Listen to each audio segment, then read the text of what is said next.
하나님을 기쁘시게 하는 믿음은 보이는 대로 말하고 생각하지 않는 것입니다. 여호수아와 갈렙을 제외한 10명 그리고 이스라엘은 보이는 대로 말하고 생각했습니다. 그들은 그 성읍의 견고함과 그 성읍 거민들의 장대함을 보고 절망했습니다. 그리고 원망과 불평을 쏟아냈습니다. 광야가 어떤 곳입니까?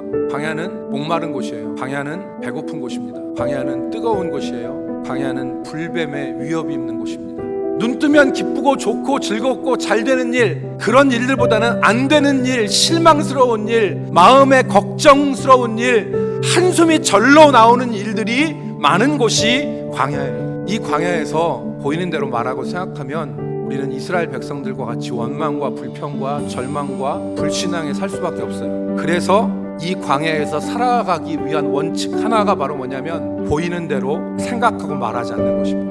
이는 우리가 믿음으로 행하고 보는 것으로 행하지 아니함이라 그랬어요. 이스라엘 백성들은 자기의 생각과 자기의 입술을 제어하지 못했습니다. 부정적인 입술과 부정적인 생각으로 살아갔어요. 여호와께서 어떻게 징계하셨습니까?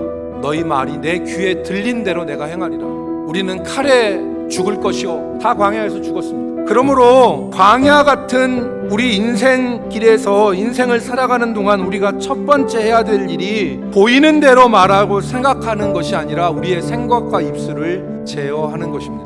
두 번째, 하나님이 기뻐하시는 믿음은 하나님의 약속과 말씀을 기억하며 사는 것입니다. 여호수아와 갈렙과 나머지 10명의 정탐꾼이 차이가 나는 근본적인 원인은 하나님의 약속을 여호수아와 갈렙이 기억하고 붙들었다는 데 있어요. 여호수아와 갈렙은 그 약속을 기억해서 그 거민들은 장대한 안악자손이고 그 성읍은 견고하지만 하나님이 이 땅을 우리에게 주실 것이다. 이 땅을 올라가면 취할 수 있을 것이다. 나머지 10명은 약속을 생각하지 않으니까 뭐라고 했습니까? 올라가면 죽는다. 우리는 다 칼에 맞아 죽고 우리 자녀들은 다 잡힐 것이다. 그 땅은 사람을 삼키는 땅이다. 그 땅은 악한 땅이라고 평가했어요. 원점에서 생각하라. 그런데 믿는 사람은 그 원점이 어디입니까?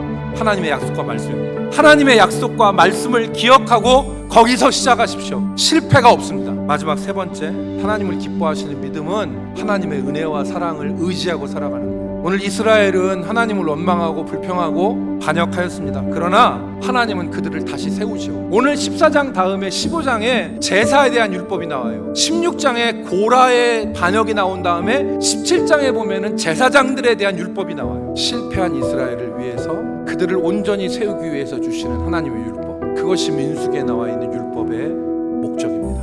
사랑하는 성도 여러분, 우리 마음에 흡족한 일들보다 들으면 실망되고 들으면 마음이 꺼지고 들으면 한숨이 절로 나오는 일들이 다반사로 발생하는 곳이 바로 광야 같은 우리의 인생길입니다. 이곳에서 믿음으로 살아야 됩니다. 보이는 대로 말하고 생각하는 것이 아니라 하나님의 약속을 붙잡고 그 약속을 따라 살아가야 되고, 그리고 우리를 사랑하시고 우리를 온전케 세우시는 하나님의 사랑을 의지하여 살아가는 것이 믿음입니다. 이 믿음으로 살아가서 광야의 곤고함을 이기고 승리하는 여러분이 되시기를 주의 이름으로 축복합니다.